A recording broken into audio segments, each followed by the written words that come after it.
and I am the founder and co-president of New Jersey Citizens for Immigration Control. We are a nonpartisan grassroots organization with hundreds of members scattered all over the state of New Jersey. And we are focused on a single issue, which is illegal immigration. And we have it on our website, which is at NJCIC.com. In big letters, we fight policies, not people. Personally, I am the daughter of an immigrant. I grew up in a milieu when I was much younger, having aunts and uncles around me who spoke about the old country and coming over from the old country and the early days of the family on the Lower East Side. And I'm very comfortable with legal immigration, and I'm in fact in favor of legal immigration, and I know perhaps maybe that differs with some people that are in our movement, but I do believe in legal immigration as a positive thing for our country. I have often been asked how I got involved with this issue, and I don't know, there might be some people here who heard this story. It's absolutely a true story. It all started when I was going out to dinner with my friend Fred, and there was a neighborhood place, it was Saturday night, sort of a local Italian restaurant in my area, and we're sitting there having dinner, and I just was looking around the room, and I noticed that the waiter, the busboys, everybody seemed to be Hispanic. The lady that greeted us at the door, when we came in. And it wasn't anything that struck me as being negative in any way. I mean, it was just sort of noticing, like, if everybody here wore a blue sweater. And I'd say, it's strange, everybody's wearing a blue sweater, So I turned to Fred, and I said, Fred, you notice something strange? It's like everybody that works in this restaurant seems to be Hispanic. And he said, oh, well, they're probably illegal immigrants. And I said, well, what's that exact? I mean, I really didn't know what he was talking about. And this is quite a few years, this is like 2005. And he said, well, these are people that are coming over here to do the jobs that Americans don't want to do. And it's a good thing they're here, because if they weren't here, the restaurant would have to close down. And I had a very positive reaction at that point. I thought, well, this is great. These people are coming over here and they're helping us out with our economy. I mean, I didn't want the restaurant to close down. It was a good place. It was very convenient. So basically, to make a long story short, I just accepted the common wisdom. That was what we heard. They're doing jobs Americans don't want to do, and it's a good thing they're here. Fine. And then it was about 2 months after that I saw the demonstrations. If any of you remember, I think it was 2005, the Fiscal demonstrations in California, where people were going around demanding citizenship. You remember that? It was all over the airwaves. And they were carrying Mexican flags. Yeah. This was before they wised up. They wised up very quickly. But the very first couple of days, they were carrying flags of Mexico and various other countries. Sickle, too, they were carrying. Yes, and the American flag upside down, which, as you know, is a sign of disrespect. So I'm looking at this, I'm saying, well, all these nice people coming over here to help us out with our economy. What is this all about? It was like a dissonance, so I started sort of, instead of accepting the common wisdom that I got from Fred, they're here doing jobs Americans won't do, I started doing my own research, and I started looking on the web, and I was in touch with FAIR, I heard Sue Tully talk right around that time. And this put me on a path, which I guess along with some sort of perverse desire to complicate my life, put me on a path to start with my friends John Rucky and Carmen Morales. The three of us started New Jersey Citizens for Immigration Control. And what I'm here to do is to make the connection between the illegal immigration issue and the issues that most Tea Party people, I believe, are primarily concerned with, fiscal issues and constitutional issues, and things of that nature, but especially the fiscal issues. Because I don't think it's pointed out, perhaps as much as it should be, the terrible impact that illegal immigration has on our economy. And sometimes you will read study. I know there was a study done, National Academy of Sciences, some time ago, like 10 years ago, where they found that immigration was very good for the economy. And they had a whole, I can't take the whole research of it. And you occasionally see articles and people say, well, it's good, immigration is good for the economy because as people come in and they take over businesses, they start little stores and little restaurants and it revives the economy. The National Academy of Sciences study that found that immigration had such a great effect on the economy looked at legal immigrants. Legal immigrants. Legal immigrants to the United States tend to have generally very high vocational skills, tend to be literate, and they are boom in many ways, and do good things for our economy. But what we have when we're talking is very important, and I know somebody said about how you have to own the language. We really have to distinguish between legal immigration and illegal immigration. Two very different situations. What is illegal immigration? What do we have with illegal immigration? We had between 1980 and 2000, those were the two critical decades, a 20-year period, when we had, some say 12 million, some say 20 million, we had a huge influx, millions and millions of people coming here that were low-skilled or semi-skilled labor, okay? We had a huge, massive influx of illegal immigrants, many of whom do not have the were not literate, do not have the equivalent of a high school diploma. They're essentially low-skilled, semi-skilled labor. Now, according to economics, the laws of supply and demand, what happens when you have a lot of something? Price drops. The price drops. And there was a research done by George, anybody know George Borjas? Yeah, I've heard of him. George Borjas. Yes. He's at the Harvard, the John F. Kennedy School of Government, Harvard University. And he's in fact a legal immigrant himself. He wrote a book, Heaven's Door. Yeah. And he found that there was a drop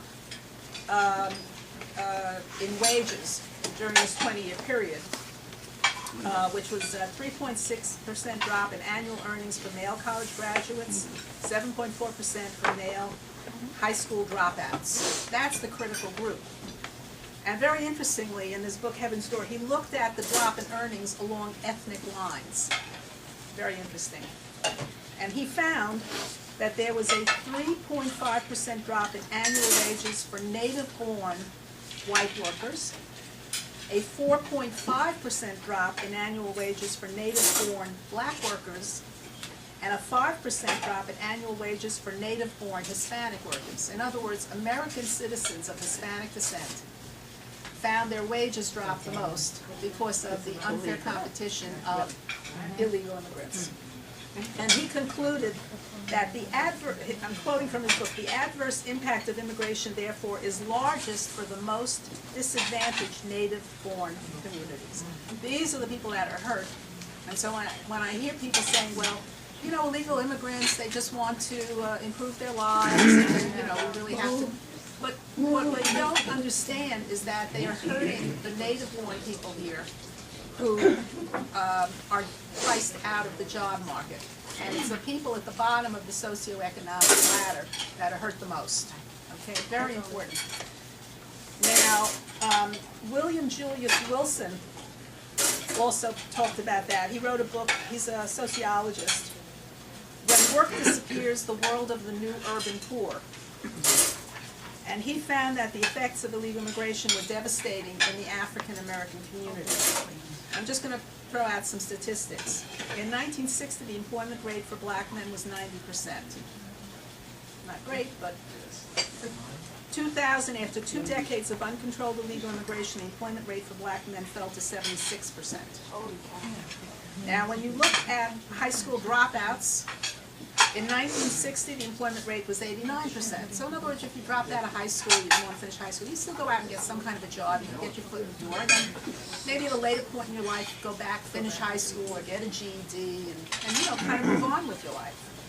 In 2000, the employment rate for black high school dropouts had fallen to 56%. And this was from William Jewett Wilson. George Borkos commented on these figures, and I'm quoting, "As immigrants disproportionately increase the supply of workers in a particular skill group, we find a reduction in the wage of black workers in that group, a reduction in the employment rate, and a corresponding increase in the incarceration rate." So what are we talking about here? We're talking about the high cost of cheap labor. And I want to talk specifically, I want to get into how this affects our budget, our fiscal condition. Importing millions of unskilled workers means, by definition, they earn relatively low wages. That's the whole idea. That's why they're called cheap labor, so they earn less. So as a result, these workers pay relatively less in taxes. And some people say, well, they don't pay taxes. They do pay taxes. I mean, if they buy a pack of cigarettes, they pay taxes. If they buy a gallon of gasoline, they pay taxes. But compared to, if an American citizen had that job, the wages would be higher, and then you get into the whole income tax thing, and, you know, Social Security and so forth. So they pay relatively less in taxes.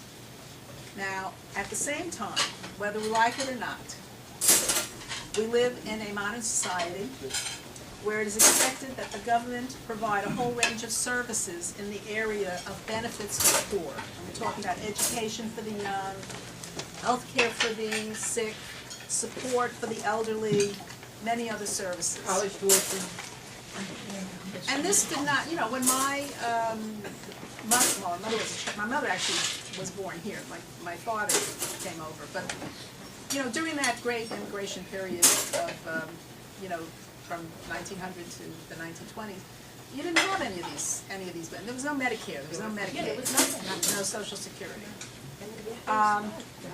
So what we have now, where the government has to provide all these services, these programs didn't exist, you know, a century ago.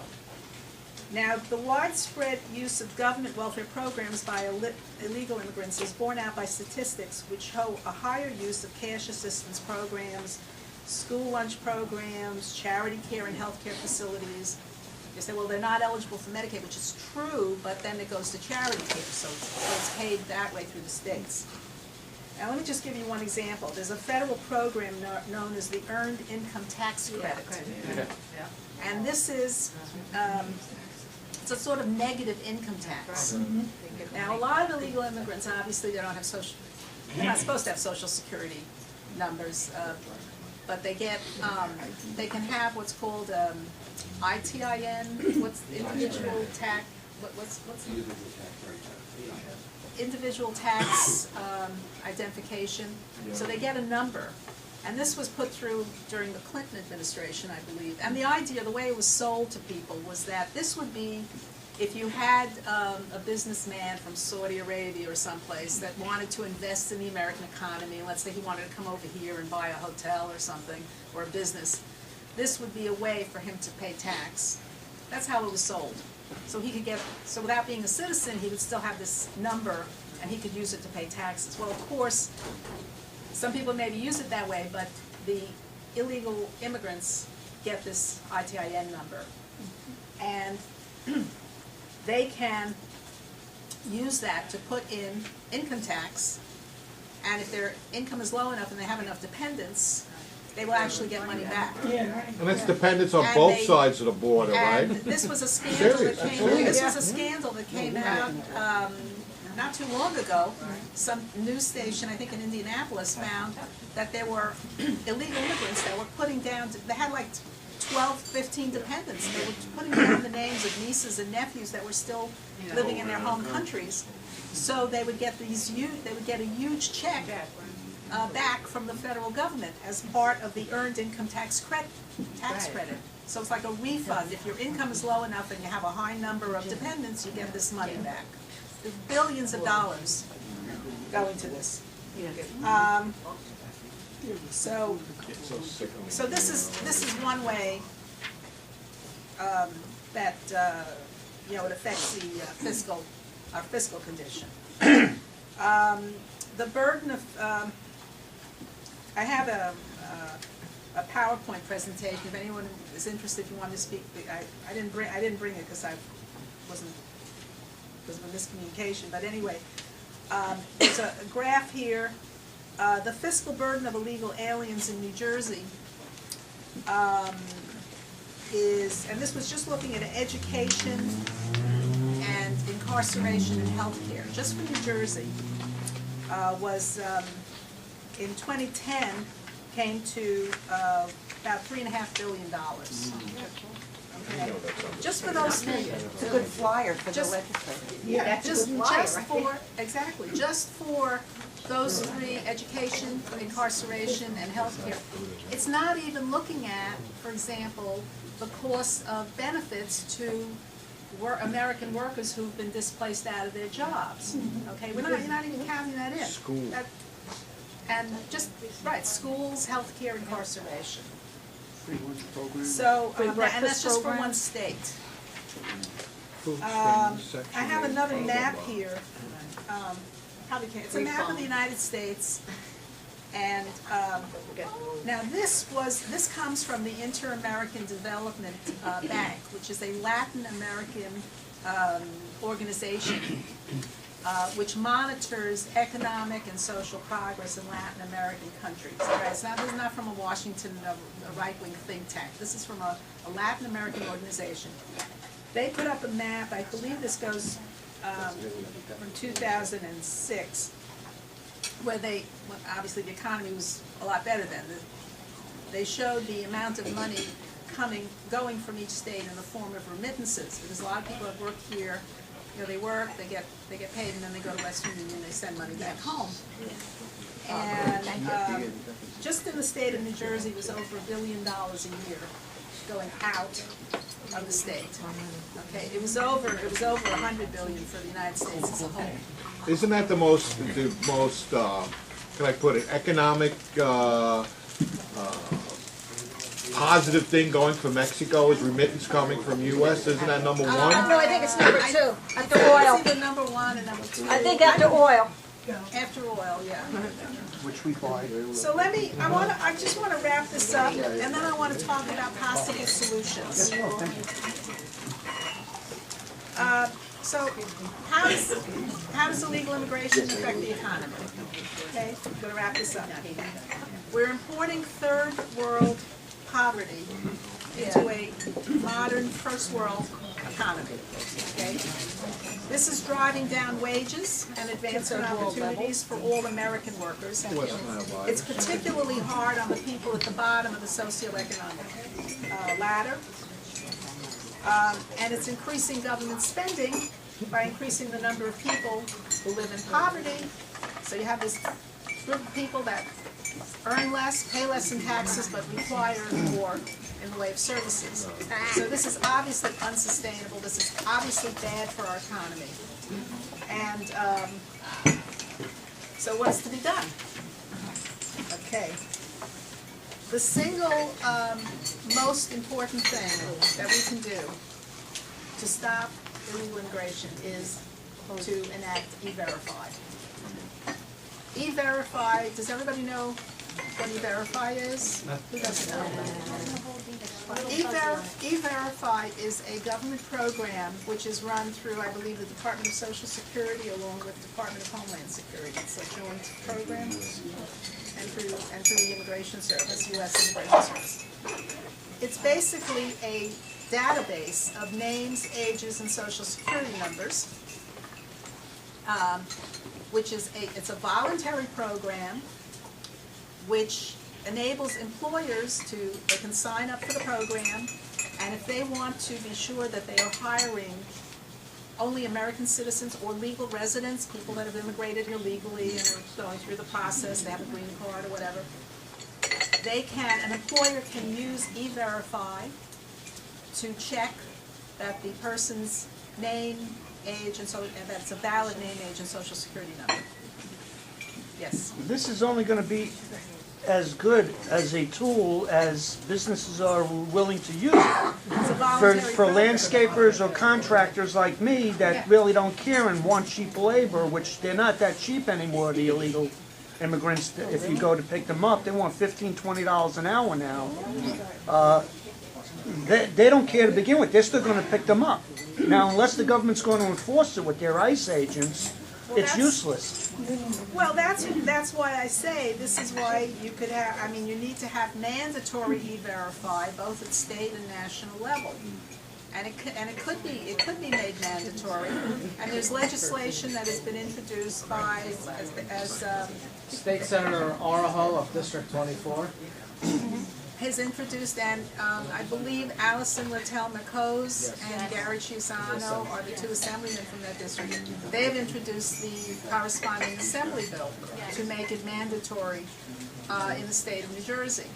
Now, I go around and I speak to many groups, and I have gotten, I've had people say to me, I have a business, or I had a business, or I plan to have a business, and I tried doing E-Verify, and it was just too complicated, and then it was sort of the libertarian argument, which is that I don't think the government should be involved in this if I want to hire someone. I've heard that from people. Yeah.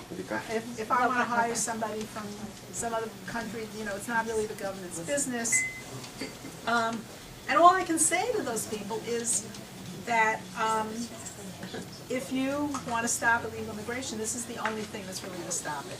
I don't care what you do with the border, and I do care, but no matter what you physically put up there, whatever fence you put up, there's going to be a way to go above it, around it, under it, and people come here for jobs, and they're not bad people. They're doing what they can. They're doing the best thing they can do for themselves. That's what we all do. And as long as the jobs are out there, that's the magnet that brings people here. And unless you cut off that magnet, you will never stop illegal immigration. It'll just get worse and worse every year. And there are a couple of other things that I just want to bring up. There also needs to be reform of our immigration laws. We have terrible immigration laws. How many people know what the visa lottery is? I think I know the visa lottery. You know what it is? Yeah. Okay, the visa lottery is an actual lottery. I mean, people from all over the world. It was started, I think, wasn't it one of Ted Kennedy's brainchild? Oh, could be. That's Shem. The visa lottery, people from all over the world, it's like a casino, it's a lottery. People from all over the world sign up, or they fill out some form. I don't know all the technicalities of how it's done, but they basically put their chip in. And then every year, I believe there's 50,000, approximately 50 or 55,000 names that are selected by pure chance. I mean, I guess they have a computer program or something. And these 50 or 55,000 people are brought to have the ability to come to the United States with a green card and to immigrate legally. I mean, it's just pure chance. It's just pure luck. I mean, we don't know if these people are literate, either in English or in their own language. We don't know if they have job skills. We don't know if they are in good health, if they don't, if they have medical problems. The only thing we know one thing about them that they have luck. They're lucky. That's it. I'm almost finished. I'm going to take questions. So this is, and there was actually the House, the Republican House actually just passed the bill to abolish the visa lottery. But of course, it didn't go anywhere in the Senate because you got Harry Reid up there, and he just, like a lot of bills. So there has to be reform of immigration laws. I think we need to look at birthright citizenship. And I could do a whole thing on that if someone wants to ask a question How about about that. anchor babies? Yeah, babies and the hotels that advertise in foreign countries. I mean, I don't want to. I want to leave time for Q&A. But basically, I think the other thing that we need to allow local and state police to cooperate with federal agencies to enforce immigration law. It's absurd to say that only the federal government can enforce immigration law. It's crazy because you know, there are a lot of Well, laws. that's that their are- job, it's called law enforcement. Well, but there are laws that are both on the books in federal and state, bank robbery. Because then they're gonna take away all the maids and servants. Well, bank robbery is against the law both at a state level and at a federal level. Now, if I am driving down the street and I happen on what I see is a bank robbery going on, and I call the local police, they're not gonna say to me, oh, that's a federal crime, you have to call Washington. And there's all kinds of laws having to do, you know, drug laws and weapons laws and bank robbery, there's all kinds of laws that are on the books at the state level and also at the federal level. So don't tell me that only the federal government, because it's basically a prescription to not have enforcement. Once you say the federal government has to, is the only agency that can enforce it, I mean, it's like prohibition. I was reading a story the other day about what used to happen during the time of prohibition in New York City. There was a bar someplace, everybody knew there was a bar there, they were selling, you know, I'm not in favor of prohibition, but I'm just saying what would go on. So the feds would show up, and they try to go in, and the New York City policeman would show up and say to the feds, excuse me, sir, you're parked illegally, you have to move your car. So they'd move the car, and then someone else would hit, you're parked illegally. I mean, they would just give the feds a runaround, because all the local people knew there was a bar there, and no one cared. And so whenever you say the federal government, unless you want to have a federal government that's just an incredible leviathan with tentacles reaching into every single law, the fact is that local enforcement, state sheriffs and so forth, they are the people that should be enforcing these laws. And do I have any time for Q&A, or? I just wanted to. Is there somebody else? Yeah, Were you yes. brought in to say something? The sheriff project, special road. Which has been added by Roseanne. Okay. Yeah, so you go ahead, Gayle. Just take the Okay. questions. Questions, yes. This question actually covers both topics, the lobbying and the illegal immigration. I don't know if you're all aware, but when our representatives campaigned and they set up all those donation websites, it's illegal for them to accept foreign money for their campaigns. However, both sides of the aisle, they set up websites and they advertise in foreign countries, in foreign languages, and monies get dropped, donations get sent to these websites. If they don't have the security code that we all have on our credit cards, the 3-digit or 4-digit security number, they don't have to put that on there. If that's not on there, those monies can come in illegally from foreign countries, and there's no way to stop it. I'm not even sure if they can calculate how much it is. Obama, they caught him doing a lot of it, so he had to give some of his money back. I think the guy's name was anyway, it doesn't matter what his name was. It was an Islamist person who was arrested for this. At any rate, I asked my congressman about introducing legislation to require anybody running for office in our country to have that security code on the website so that they could not accept donations from foreigners, which is illegal. And he did tell me, he said, well, that's something I could look into. I would have to speak to Daryl Issa about that, because he is in charge of the committee that would handle that type of legislation. With everything that's being thrown at them right now, I'm sure he probably didn't even get a chance to talk to him. But that's something that I think is very important, that we all over the place, and make it a national issue, because it should be done. They shouldn't be allowed to accept foreign money. It's against the law, and they do it on both sides of the aisle, and that's why you don't see them addressing it, because they know they're both. And that also affects, one of the reasons that they don't want to go after these issues, because they're getting pressure from these other countries. President of Mexico, we all know how he's pressuring our government. He wants to send it and get that money back. And as long as they're getting a lot of money from these countries, they are not going to do anything to stop all this stuff from happening. They won't make the laws, and they won't vote for them. Yes. Doctor, another thing that can be done, and I think every person could, this is a small enough that every one of us could do this. but extremely effective as E-Verify, but does not require a Democrat Assembly or a Democrat Senate to put it up. It's something that we could do on the local municipal level, is have our mayor and our town council pass a resolution that they must enforce anti-stacking rules. So the fire marshal and the local authorities in the municipality already, many of these municipalities already have laws that if you're a one-bedroom apartment, X number of persons are allowed, a two-bedroom apartment, X number of persons allowed, but no one is enforcing the anti-stacking laws. So that's one way that it can be done on a very local level. I mean, this is absent a big picture solution to the problem. Taking bites out of the problem is E-Verify and anti-stacking rules. And there actually is a town in New Jersey, and what's the town that's right next to Rahway? Woodbridge. No. It starts with a C.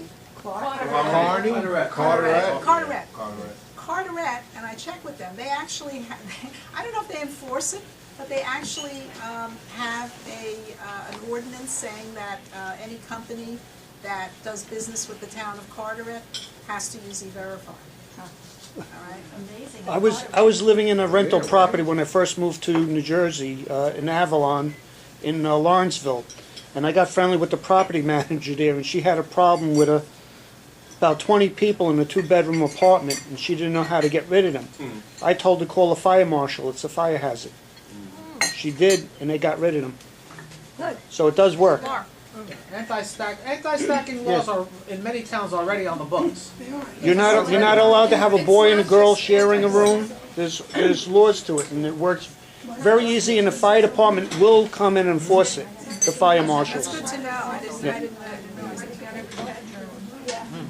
But I just wanted to chime in with what some other speakers, Bob has talked about.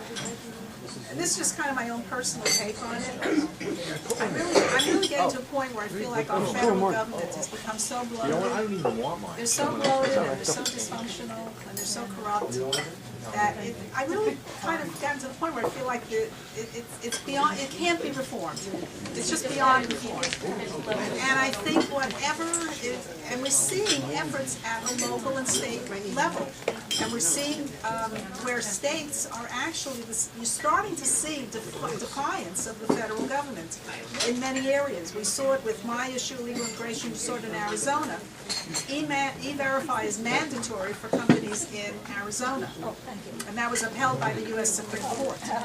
I'm not talking about the bill with the law of documentation. It's a separate bill. We're seeing it with gun laws. We're seeing like what happened in Wyoming. You're seeing it even with drug laws. Not that I'm in favor of marijuana, but I'm just saying as an example, Colorado made marijuana legal, basically. Marijuana is against the law, according to the federal government. It's only So what against are the they law going to do? until you It's get like caught. prohibition. They're going to send somebody and they're not going to bother to enforce it. And we're seeing little by little, states are saying that they have enough with the federal government. And I think really that's where the future of any kind of hope to try to get this country back on track, I think, is going to come from the local and state level. Thank you for your attention. Thank you. I'm sorry. One question. I'm sorry. You had You to. were talking about local enforcement. What do we do about this nonsense with sanctuary cities? I don't know what the status is of it, but I know there was a policeman in Houston. His name is Johnson, Rodney Johnson, who was killed by an illegal immigrant, and it was a sanctuary city situation. And his wife, who's also a policeman, sued the city of Houston. Good. And the last thing I heard about it, I don't know what the status is now, and I don't know if there was a settlement, but it was allowed to go forward. And does anybody know? Do you know, Bob, what happened with that? The Johnson, Officer Johnson? But her question was about local enforcement. What can Yeah, with the She sanctuary says we have cities, sanctuary cities. What have you done? we have a lot of that in New Jersey. Yeah. And I, it spills over into the other towns. I would give an example how, as an officer in Ohio, don't care what they said, we enforce the law, and I'm going to show you how it works.